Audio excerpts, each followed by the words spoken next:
Hello students, मेरा video में आपका स्वागत है और आप लोग देख रहे हैं किस्मत ट्यूटर। स्टूडेंट्स, आज के इस वीडियो में मैं क्लास 7 का इतिहास का मैं पहला चैप्टर का ऑब्जेक्टिव क्वेश्चन कराने वाला हूं। तो चलिए देखिए, देर न करते हुए वीडियो को शुरू करते हैं, क्योंकि आप लोग लंबा वीडियो देखना पसंद नहीं करते हैं। तो चलिए स्टूडेंट्स, यहाँ पर पहला चैप्टर देखिए, नाम क्या है? मध्यकाल में भारत। यानी स्टूडेंट्स, आप लोग जानते होंगे कि एक प्राचीन काल होता है और अभी का जो इतिहास चल रहा है ये आधुनिक जो चल रहा है इतिहास, आधुनिक भारत बोलिए चाहे मॉडर्न युग बोलिए, तो ये मध्यकाल के भारत का ये इतिहास है, यानी मध्यकाल में भारत। चलिए शुरू करते हैं। एक नंबर में देखिए क्या क्वेश्चन किया हुआ है। यहाँ पर क्वेश्चन है, ग्विलाम द लिस्ले ने कब विश्व का मानचित्र बनाया? तो स्टूडेंट्स, यहाँ पर इसका आंसर है पहला नंबर यानी ए नंबर। 1720 ईस्वी में ग्विलाम द लिस्ले ने विश्व का पहला मानचित्र बनाया था। दूसरा नंबर देखिए क्या है कि वह व्यक्ति जो नक्शा बनाता है कहा जाता है, क्या कहा जाता है उसको? मानचित्रकार। यानी जो नक्शा बनाता है यानी मानचित्र बनाता है, इसलिए मानचित्रकार कहा जाता है। अब देखिए तीसरा नंबर क्या है कि अल इदरीसी का जन्म कहाँ हुआ था? तो अल इदरीसी का जन्म स्पेन में हुआ था। अब चौथा नंबर देखिए क्या है कि छापे खाने के अभाव में पांडुलिपियों की प्रतिकृति कौन बनाते थे? यहाँ पर देखिए आप लोग पांडुलिपि का मतलब समझते हैं कि नहीं समझते हैं, इसलिए आप लोग को मैं समझा देता हूँ। पांडुलिपि उसी को बोला जाता है जो हाथों के द्वारा लिखा जाता है, यानी हाथ से लिखा जाता है। अभी तो कंप्यूटर में प्रिंट करके सब किताब निकालते हैं, पहले क्या थे कि हाथों से लिखा जाता था, तो हाथों से लिखावट को ही क्या बोला जाता था? पांडुलिपि।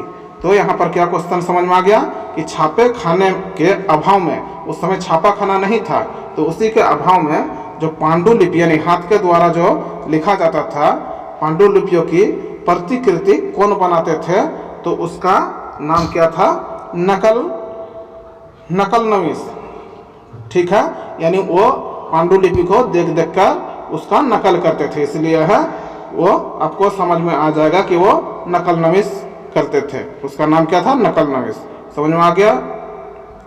पांचवा नंबर देखिए, कौन सी पुस्तक मध्यकाल की अत्यंत महत्वपूर्ण कृति मानी जाती है? मध्यकाल, देखिए कौन सी पुस्तक मध्यकाल की अत्यंत महत्वपूर्ण यानी बहुत ही महत्वपूर्ण किताब थी, कौन थी? तो इसका आंसर है बी नंबर, तहकीक ए हिंद। तहकीक ए हिंद, ये देखिए तहकीक क्या है? एक उर्दू भाषा है, तो तहकीक का मतलब क्या हो गया? खोज। यानी तहकीक ए हिंद यानी हिंद का खोज, इस प्रकार से समझ सकते हैं। तो उस समय का किताब बहुत ही महत्वपूर्ण थी, तहकीक ए हिंद। अब देखिए दोस्तों क्या नंबर है? 6 नंबर में क्या है? अमीर खुसरो कौन थे? तो अमीर खुसरो क्या थे? महान विद्वान एवं कवि। समझ में आ गया? दूसरा नंबर इसका ऑप्शन हो जाएगा। अमीर खुसरो महान विद्वान और कवि थे। बस कवि थोड़ा सा आप लोग को माइंड में रखना है, कवि थे, उसी से विद्वान भी आ जाता है, क्योंकि कवि ऐसे वैसे व्यक्ति नहीं होते हैं, विद्वान व्यक्ति ही कवि होते हैं। समझ में आ गया। अब चलिए 7 नंबर क्या है?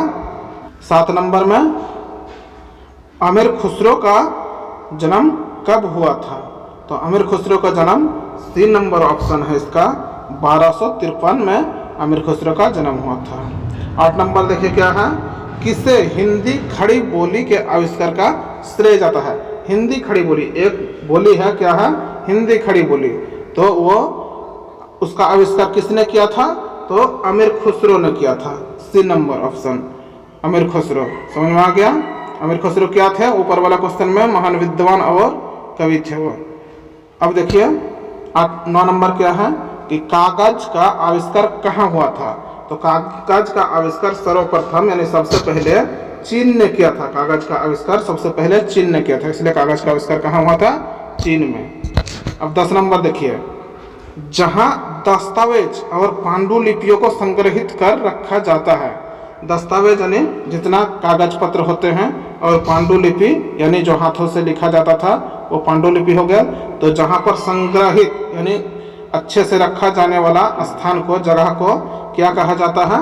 सी नंबर ये है अभिलेखागार, अभिलेखागार में रखा जाता है संग्रहित करके। समझ में आ गया।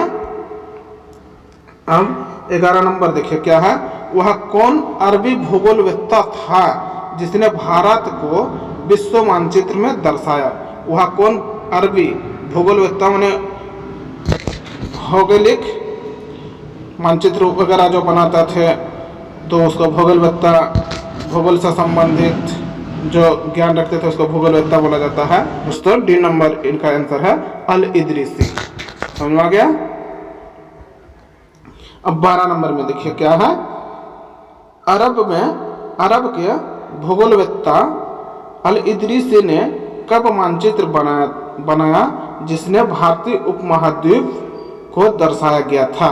तो इसका ए नंबर है 1154, यानी 1154 ईस्वी में अल इदरीसी, यहाँ पर जो इसका 11 नंबर का क्वेश्चन है अल इदरीसी, तो वो नक्शा कब बनाए थे, 1154 ईस्वी में बनाए थे, जिसमें भारत को विश्व मानचित्र में दर्शाया गया था। समझ में आ गया।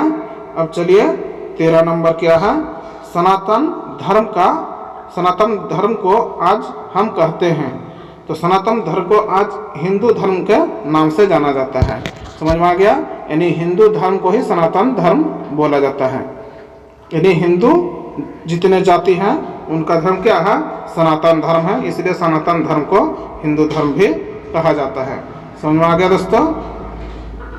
अब देखिए क्या है 14 नंबर है, हिंदुस्तान शब्द का प्रयोग सर्वप्रथम किसने किया था। समझ में आ गया। हिंदुस्तान जो शब्द है, जो कि हमारे भारत का एक नाम भी है, भारत देश का एक नाम भी है हिंदुस्तान, तो उस शब्द का प्रयोग सर्वप्रथम किसने किया था। तो इसका सी नंबर ऑप्शन है, देखिए मिनहाज ए सिराज ने। समझ में आ गया।